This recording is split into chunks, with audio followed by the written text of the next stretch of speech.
पिछले क्लास में कंप्लीट नहीं हुआ था। कितना तक हुआ था?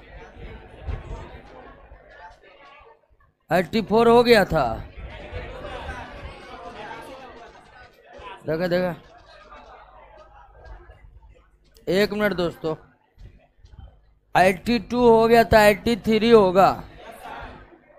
ओके,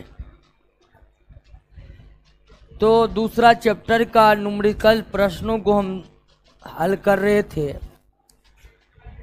और सारे कॉन्सेप्ट तो आपको पता ही है, बात मत कीजिए। अब दूसरा चैप्टर में हम मोल से रिलेटेड जो कॉन्सेप्ट को पढ़े थे वो आप भूले नहीं ना हैं?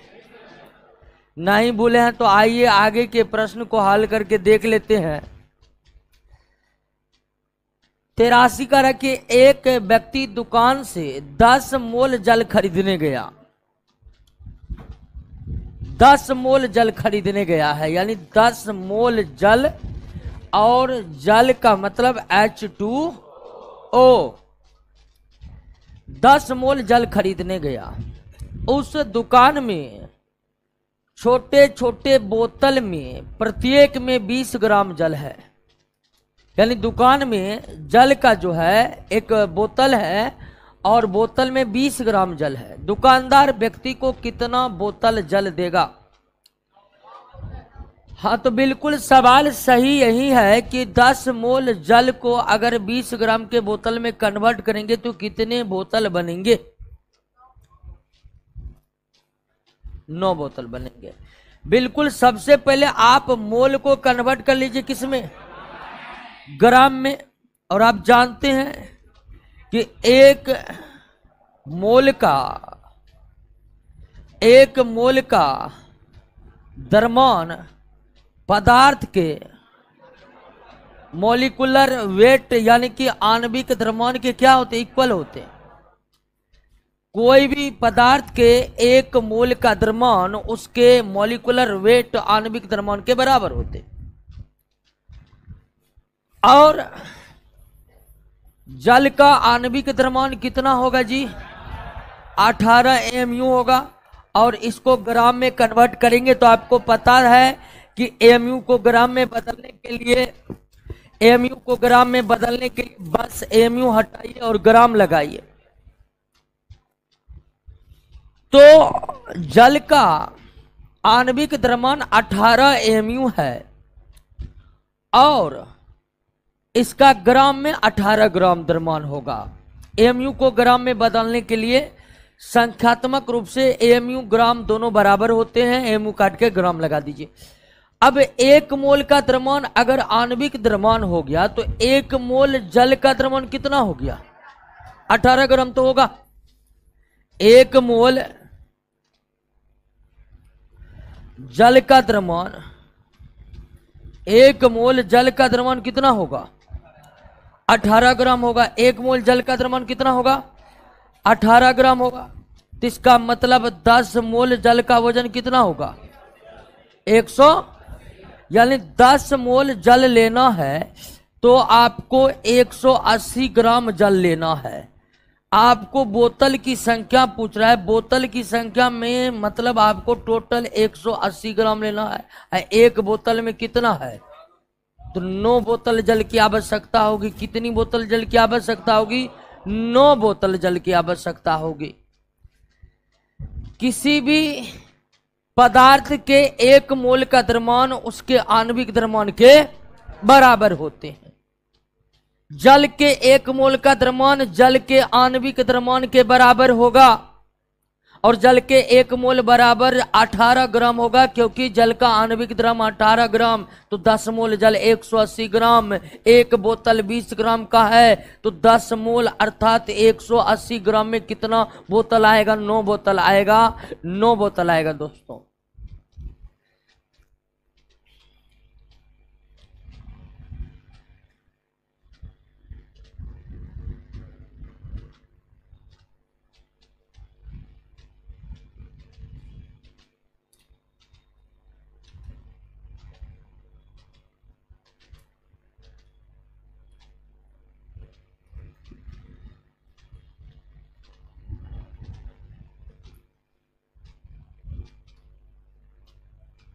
नेक्स्ट,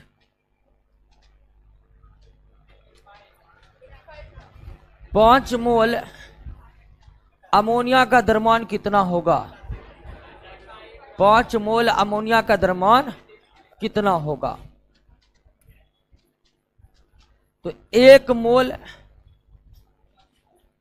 अमोनिया का द्रव्यमान अमोनिया के आणविक द्रव्यमान के बराबर होगा।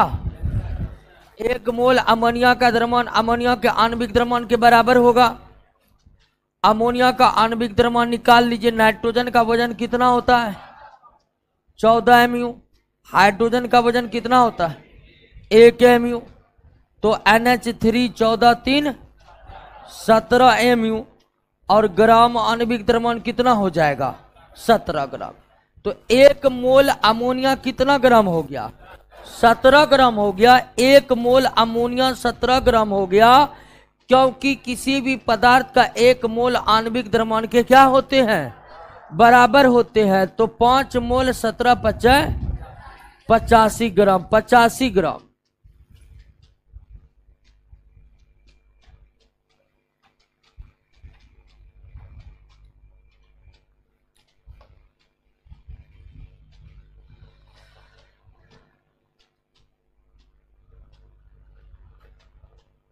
सोडियम कार्बोनेट के 5 मोल का द्रव्यमान निकाले।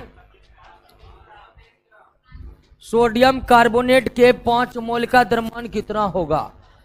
तो सोडियम का आणविक द्रव्यमान निकाल लीजिए। सोडियम कितना होता है? 23 mu। कार्बन का कितना होता है वजन? 12 mu। ऑक्सीजन का कितना होता है? 16 mu। ठीक है ना? N2CO3 तो हो गया आपको 23 दूनी 46। उसके बाद 12 और 16 तिया 48। तो 8 2 10 16 4 1 5 1 6 4 10 106 mu। तो सोडियम कार्बोनेट का आणविक द्रव्यमान 106 mu हो गया। ग्राम आणविक द्रव्यमान 106 ग्राम हो गया। यानी कि 1 मोल का द्रव्यमान कितना होगा? 106 ग्राम। 1 मोल का द्रव्यमान कितना होगा? 106 ग्राम। तो 5 मोल का द्रव्यमान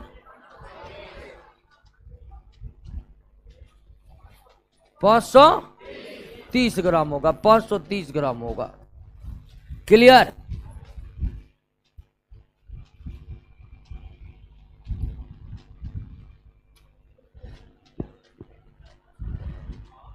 जीरो 0.06 ग्राम जल की 1 बूंद में जल के अणुओं की संख्या क्या होगी?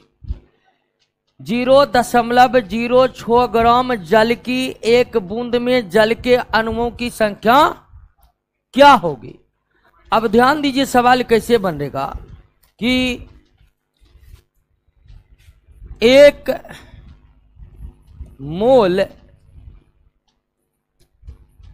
जल में 6.022 × 10 के पावर 23 अणु होगा। होता है कि नहीं होता है?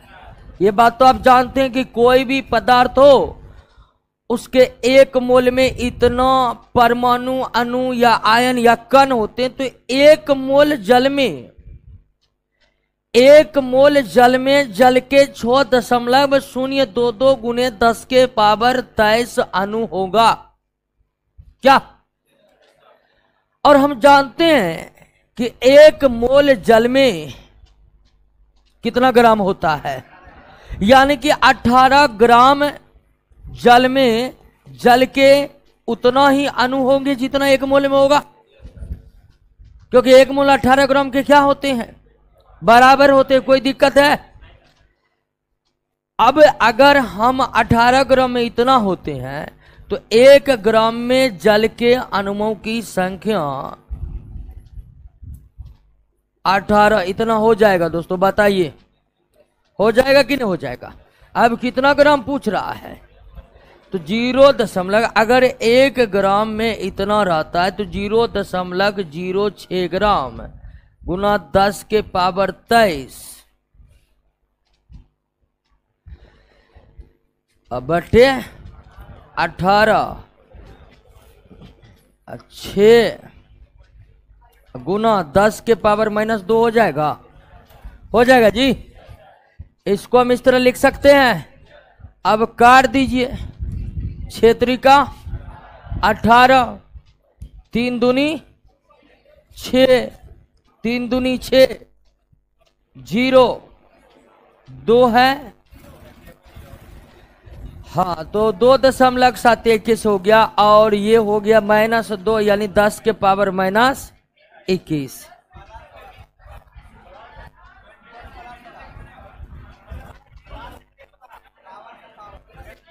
दस के पावर 21 होगा ना, 23 में से 2 गया तो ओहो प्लस होगा, प्लस होगा, प्लस होगा। चलिए, है ऑप्शन। हाँ हाँ, बी नंबर है। क्लियर, बी नंबर होगा। तो अब ये तो समझ गए 4.06 ग्राम जल के 1 बूंद में जल की अणुओं की संख्या क्या होगी। अब आप इसे डायरेक्ट भी बना सकते हैं, क्योंकि एक फार्मूला है, आपको बताए थे कि अणुओं की संख्या बराबर नहीं, मोलों की संख्या बराबर, और मोलों की संख्या ग्राम को सीधे मोल में बदल कर हम इसे क्या कर देंगे, गुना कर देंगे। यानी कि जल के 0.06 ग्राम में जल की 1 बूंद में जल की अणुओं की संख्या कितनी होगी, तो 2.02007 गुना 10 के power 21। Clear. 14 gram nitrogen gas का आयतन एनटीपी पर कितना होगा। 14 ग्राम नाइट्रोजन गैस का आयतन एनटीपी पर कितना होगा। तो आप ध्यान दीजिए, कोई भी गैस हो, एनटीपी का मतलब normal temperature and pressure. Normal temperature and pressure, normal temperature and pressure 0 degree Celsius या 273 केल्विन को क्या कहते हैं, नॉर्मल टेम्परेचर कहते हैं। और बैरोमीटर में जब, और एक वायुमंडलीय दाब को हम नॉर्मल प्रेशर कहते हैं। वायुमंडलीय दाब को शॉर्ट में क्या लिखा जाता है, एटीएम, एटमॉस्फेरिक।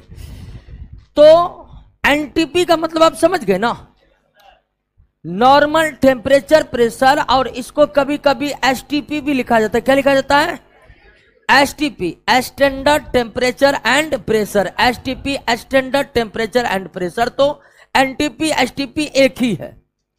0 डिग्री सेल्सियस या 273 केल्विन टेम्परेचर को एनटीपी यानी नॉर्मल टेम्परेचर कहते हैं। एक वायुमंडलीय दाब को नॉर्मल प्रेशर या स्टैंडर्ड प्रेशर कहते हैं। अब ध्यान दीजिए, एनटीपी पर कोई भी गैस क्यों न हो, एनटीपी पर कोई भी गैस क्यों न हो, एनटीपी पर कोई भी गैस क्यों न हो, 1 मोल का आयतन,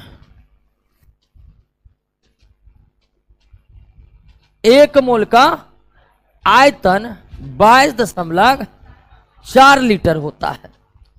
1 मोल का आयतन 22.4 लीटर होता है। 1 मोल का आयतन 22.4 लीटर होता है। 14 ग्राम नाइट्रोजन गैस का आयतन एनटीपी पर कितना होगा, एनटीपी पर कितना होगा, तो 1 मोल का आयतन 22.4 लीटर होता है। क्लियर।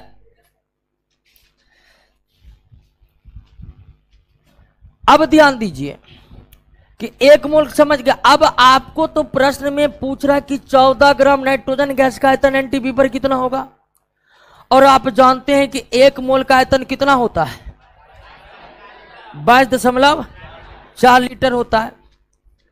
अब ध्यान दीजिए कि आप इस ग्राम को बदल लीजिएगा किसमें, मोल में। तो मोल की संख्या बराबर ग्राम में द्रव्यमान बटे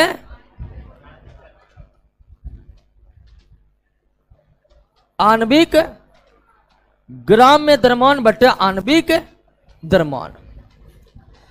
तो ग्राम में द्रव्यमान कितना है?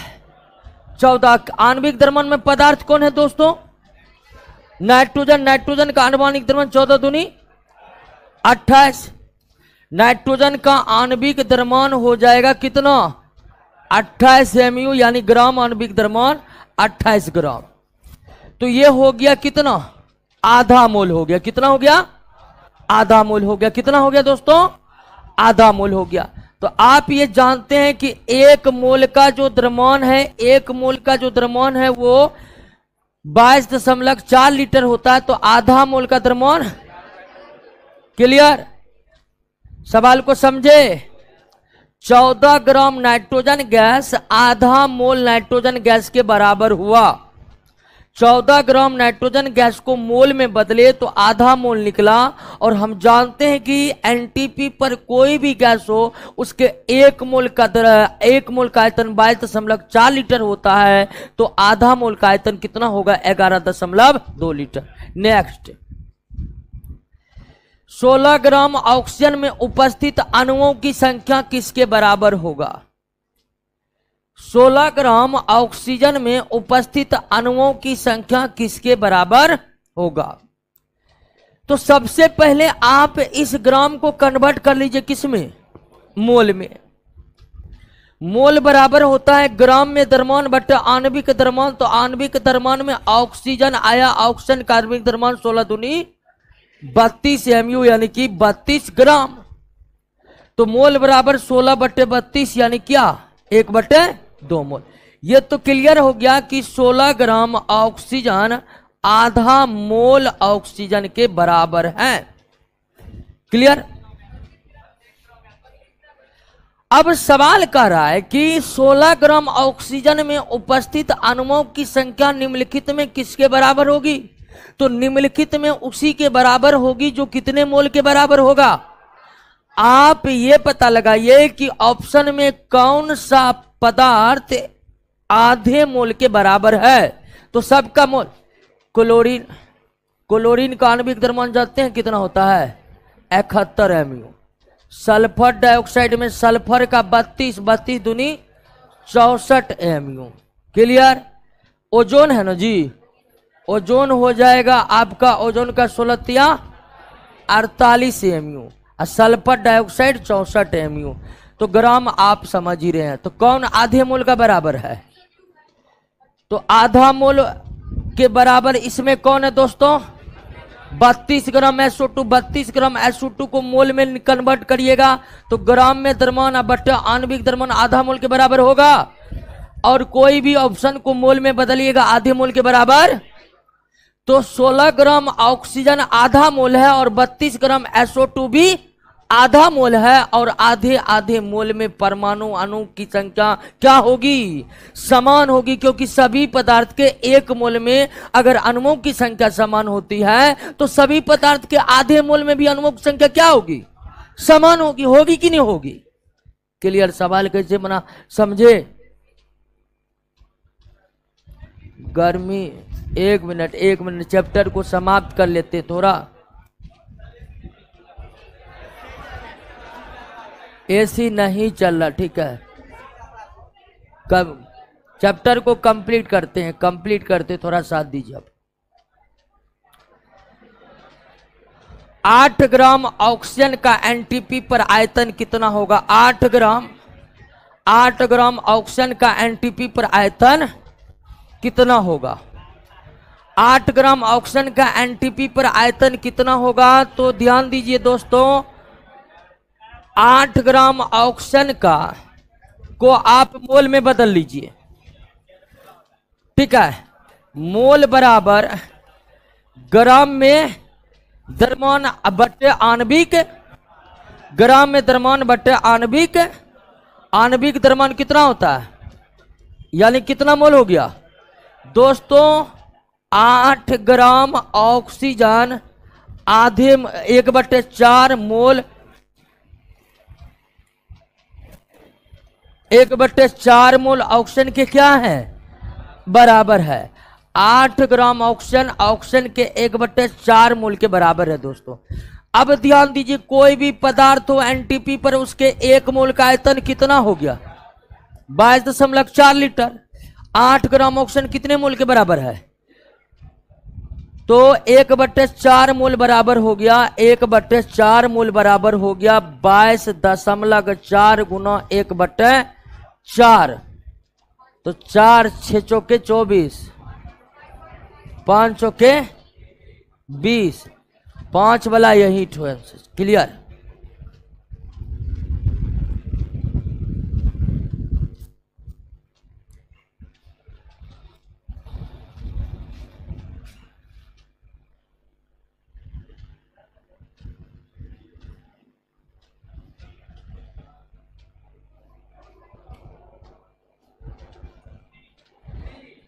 निम्नलिखित में किसका एनटीपी पर सबसे अधिक आयतन होगा?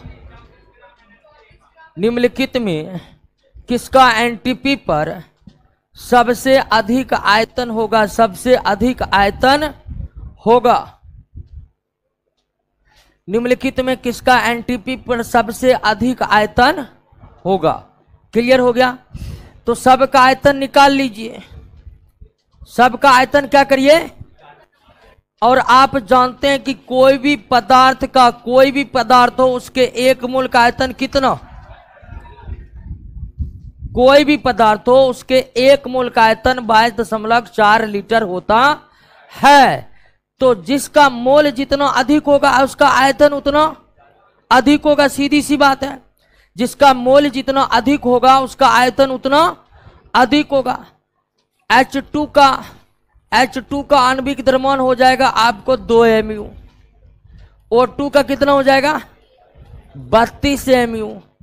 कार्बन डाइऑक्साइड का तो याद हो गया होगा 44 mu। और अमोनिया का 17 mu। तो सबका आणविक द्रव्यमान निकल गया। मोल बराबर ग्राम में द्रव्यमान बटा आणविक द्रव्यमान। तो H2 आपका हो गया 2/2, यानी कितना मोल? 1 मोल। O2 भी हो गया आपको क्या? 1 मोल के बराबर है। CO2 भी आपका क्या है? 1 मोल के बराबर है। अमोनिया कितना मोल हो जाएगा?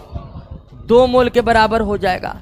तो सबसे ज्यादा मोल अमोनिया का, तो सबसे ज्यादा आयतन अमोनिया का होगा। सबसे ज्यादा आयतन अमोनिया का होगा। सल्फर डाइऑक्साइड के 12.044 गुने 10 के पावर 22 अणुएं कितने मोल के बराबर होंगे? 22 अणुओं में कितने मोल होंगे? तो कितना मोल होगा जी? यहां पर देखिए 23 नहीं है,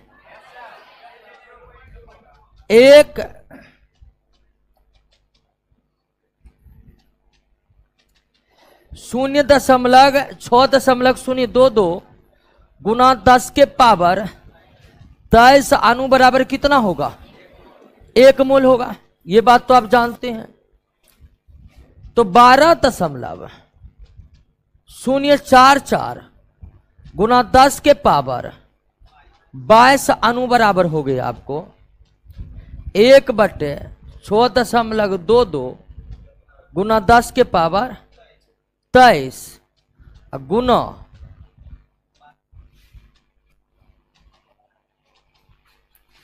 12.044 गुना 10 के पावर 22। अब देखिए इसको तो काटिएगा तो शायद 2 आएगा ना, इसको काट दीजिएगा तो 2, इसको काटिएगा तो 10 के पावर -1 होगा। तो ये हो जाएगा 0.02 मोल। 0.02 मोल। 0.02 मोल।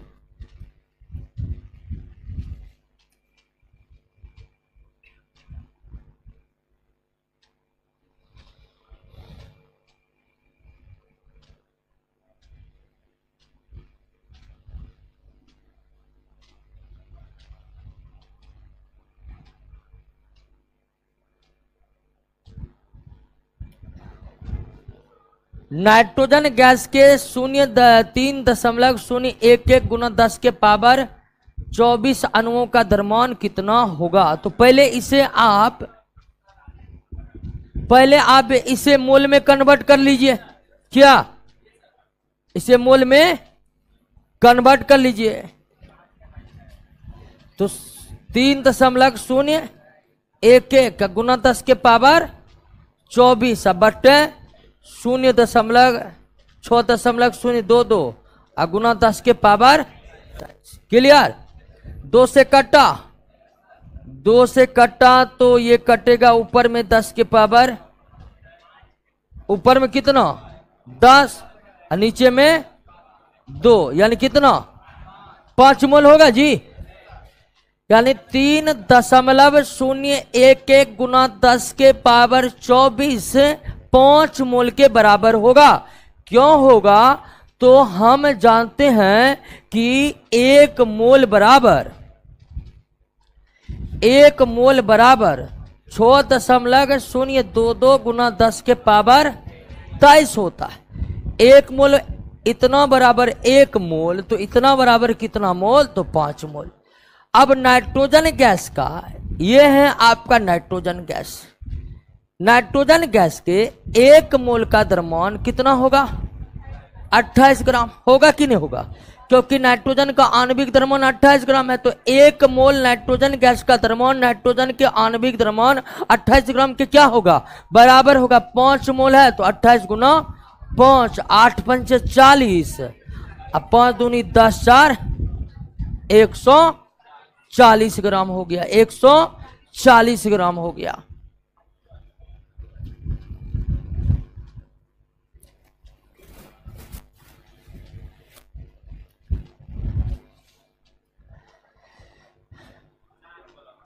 एक 160 ग्राम सोडियम हाइड्रोक्साइड कितना मोल होगा?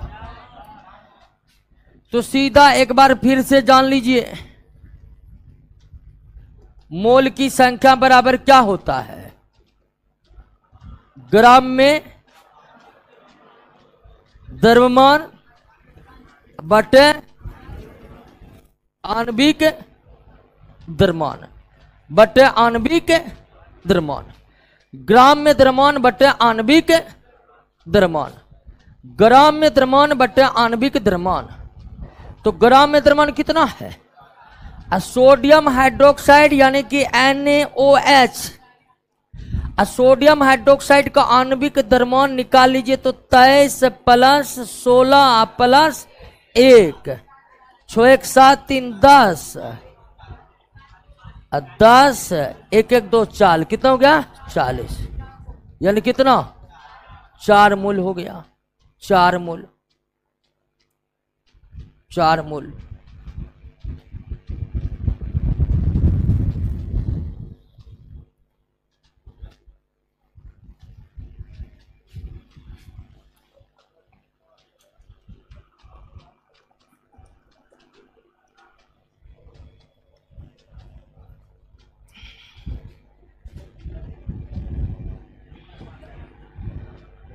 जिंक का परमाणु द्रव्यमान 65.41 यूं है। तो जिंक का परमाणु द्रव्यमान दिया हुआ है तो ग्राम परमाणु द्रव्यमान तो निकल ही जाएगा। 2.42 मोल जिंक का ग्राम में द्रव्यमान कितना होगा? तो 1 मोल जिंक का द्रव्यमान कितना होगा? इसमें कोई कंफ्यूजन है? 1 मोल जिंक का द्रव्यमान कितना होगा? इसमें कोई कंफ्यूजन नहीं, क्योंकि हम जानते हैं कि कोई भी पदार्थ हो उसके 1 मोल का द्रव्यमान उसके आणविक द्रव्यमान के क्या होते हैं? तो 1 मोल जिंक का द्रव्यमान 65.41 ग्राम के बराबर होगा। क्लियर है? अब आपसे कितना मोल पूछ रहा है? 2.42 मोल, 2.42 मोल जिंक का द्रव्यमान, जिंक का द्रव्यमान 65.41 गुना 2.42 करिए तो गुना कितना आ रहा है? अप्रोक्स में आ जाएगा। चलिए गुना कर लीजिए एक बार, अप्रोक्स में आ रहा है कि नहीं।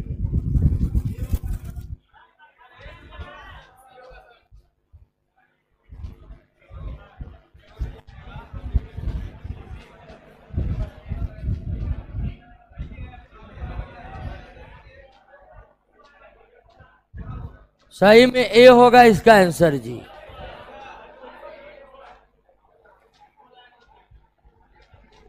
चलिए ध्यान दीजिए, आगे बढ़े। क्या क्या हुआ? अरे गजब कर रहा है, गुनाह करो ना, जीना होगा तो गुनाह कर लो। चलो आगे बढ़ते हैं। आइए 95 नंबर। गुनाह के लिए मिस्टेक हुआ होगा, ये होगा तो गुनाह करने के बाद बी होगा तो बी होगा। अरे हल्ला मत करिए, क्या हो रहा है जी?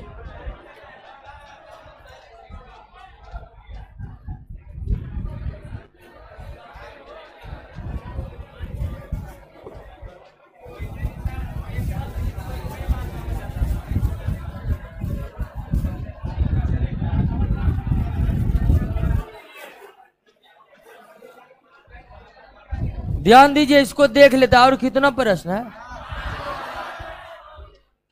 अब करे कि मानक ताप दाब। ध्यान दीजिए, एनटीपी पर, मानक ताप दाब पर, मानक ताप दाब पर 20 ग्राम हाइड्रोजन गैस का लीटर में कितना आयतन होगा? तो एनटीपी पर 20 ग्राम हाइड्रोजन गैस का लीटर में कितना, तो पहले मोल बदल लीजिए। मोल बराबर ग्राम में द्रव्यमान बट्टे आणविक, और हाइड्रोजन का आणविक द्रव्यमान 2 ग्राम होगा, तो कितना हो गया? 10 मोल। यानी कि सीधा समझिए कि 20 ग्राम हाइड्रोजन बराबर 10 मोल हाइड्रोजन के क्या है? बराबर है। अब 1 मोल का आयतन कितना होता है? 22.4 लीटर। तो 10 मोल का 224 लीटर हो जाएगा। 10 मोल का 224 लीटर हो जाएगा। 294 ग्राम H2SO4 में सल्फर के कितने मोल है? सबसे पहले 294 ग्राम H2SO4 कितने मोल के बराबर है ये निकाल लीजिए। तो मोल में, मोल बराबर होता है ग्राम में बटे आणविक द्रव्यमान।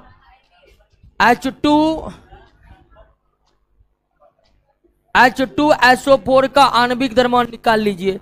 हाइड्रोजन का 2, सल्फर का 32, 16 चौके, ऑक्सीजन का 16 होता 4 है, तो 4 2 6 2 8 6 3 9, 98 ग्राम।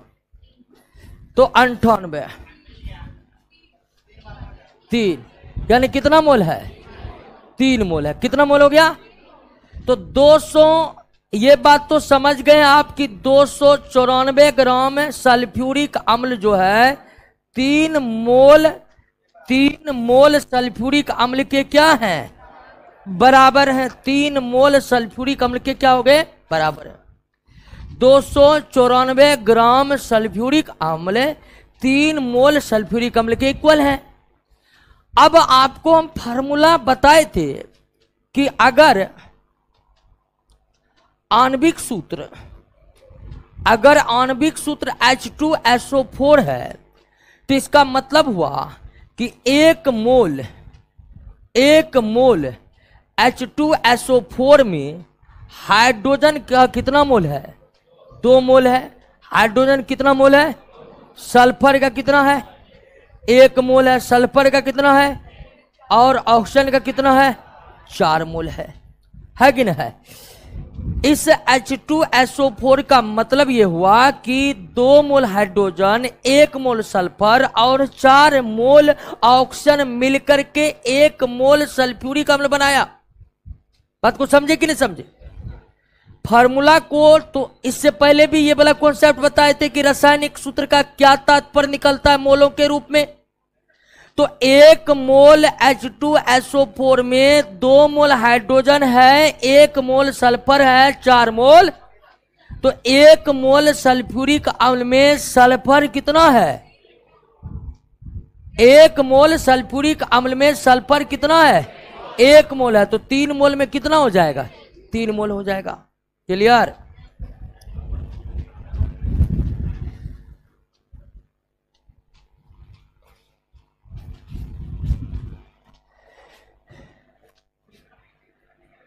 1 kg पोटेशियम नाइट्रेट में उपस्थित ऑक्सीजन का द्रव्यमान कितना है? 1 kg पोटेशियम नाइट्रेट में उपस्थित ऑक्सीजन का द्रव्यमान कितना है? तो सबसे पहले आप मोल निकाल लीजिए। क्या ये बात तो क्लियर हुआ कि देखिए,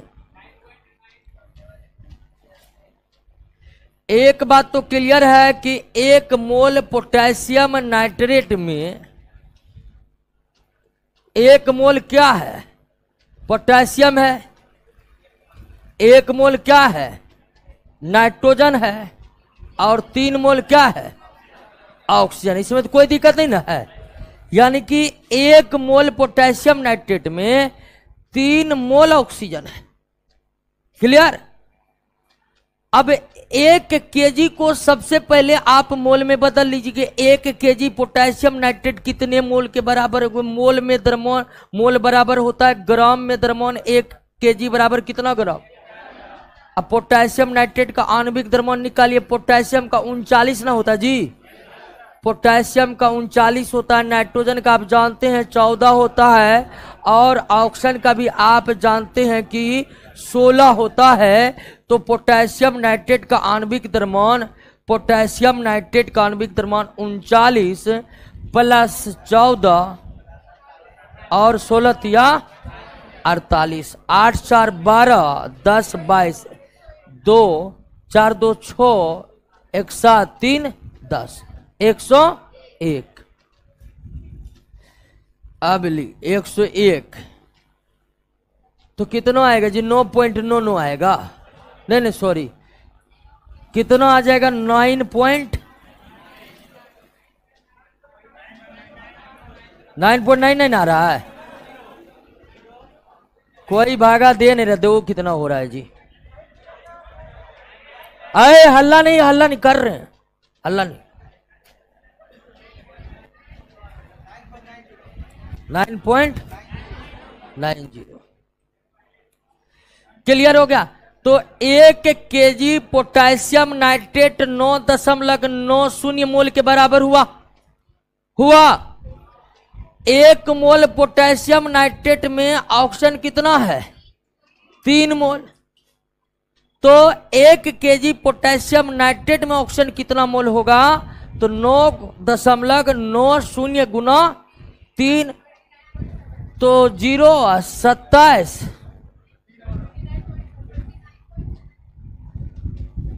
9 27 और 9 27 2 29.7 मोल। क्लियर? तो 1 kg पोटेशियम नाइट्रेट में टोटल कितना मोल ऑक्सीजन निकला? 29.7 मोल निकला। अब आप निकालिएगा इसको ग्राम में। आपको आंसर किस में पूछ रहा है? ग्राम में पूछ रहा है। तो टोटल मोल में कितना निकला? 29.70 निकला। कितना निकला? तो अब हम क्या करेंगे? 29.7 को गुना कर देंगे किससे? मोल से। 1 मोल बराबर 32 होगा। तो 29.7 को गुना कर दीजिए किससे? 32 से, क्योंकि 1 मोल ऑक्सीजन का द्रव्यमान, सॉरी 16 से गुना करिए।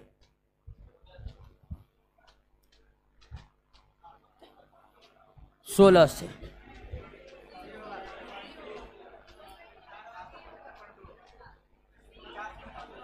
475। क्लियर?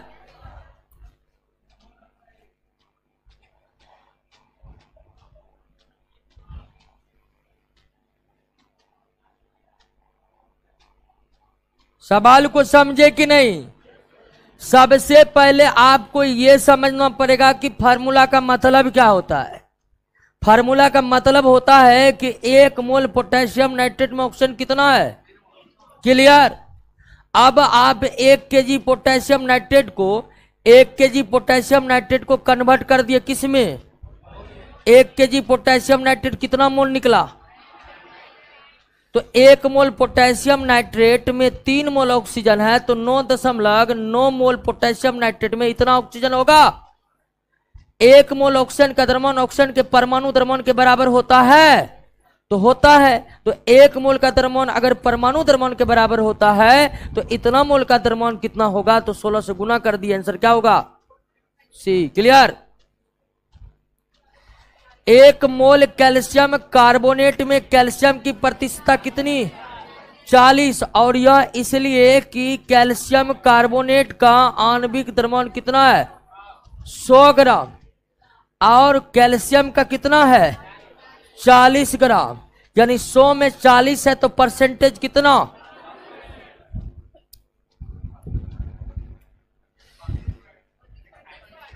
1 मोल H2SO4 में सल्फर कितना प्रतिशत है, 1 मोल सल्फ्यूरिक एसिड का द्रव्यमान निकालिए, कितना, 98 ग्राम, आणविक द्रव्यमान 98 है, तो 1 मोल सल्फ्यूरिक एसिड का द्रव्यमान कितना है, 98 ग्राम है, कितना है, 98 ग्राम है। तो 98 ग्राम जो है, तो इसका मतलब है कि 98 ग्राम सल्फ्यूरिक अम्ल में सल्फर कितना है, 32 ग्राम सल्फर है कि ना है। अगर टोटल 98 ग्राम निकलेगा तो इसमें सल्फर अकेला 1 है तो 32 ग्राम है, 98 में 32 है तो 1 में कितना रहेगा, 32/98 ग्राम सल्फर है। अब परसेंटेज का मतलब होता है कितने में निकालिए, 100 में निकालिए, तो 100 में 32/98 गुना 100 निकालिए।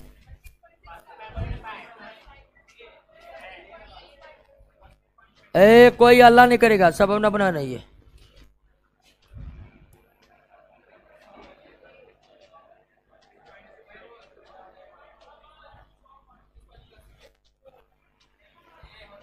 ऑनलाइन पर क्या हुआ, ऑनलाइन में क्या दिक्कत है जी, सर्वर स्लो है, अच्छा 32.65 है, 32.65।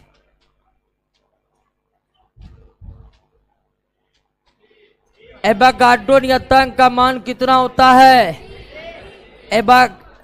हल्ला काहे करते, समझना है कि बोलना है, समझ, हल्ला करते हैं, सबका आवाज नहीं पता। एवोगाड्रो नियतांक का मान उतना ही होता है जितना 1 मोल में होता है, डी। क्लियर। चलिए पहला दूसरा चैप्टर समाप्त हो गया। पहला चैप्टर में कितना क्वेश्चन है, 94 ना, और दूसरा चैप्टर में कितना क्वेश्चन हुआ, 194 क्वेश्चन। अब कोई इसमें नौटंकी करेगा कि हमको 2 गो याद नहीं है, 4 गो याद नहीं है, नहीं याद हुआ है अभी तक तो याद कर लीजिए। 2 चैप्टर कंप्लीट हो गया है। ऑनलाइन ऑफलाइन वाले सभी से बोल रहे हैं, दोनों चैप्टर पूरी तरह से याद कर लीजिए। मिलते हैं अगले क्लास में।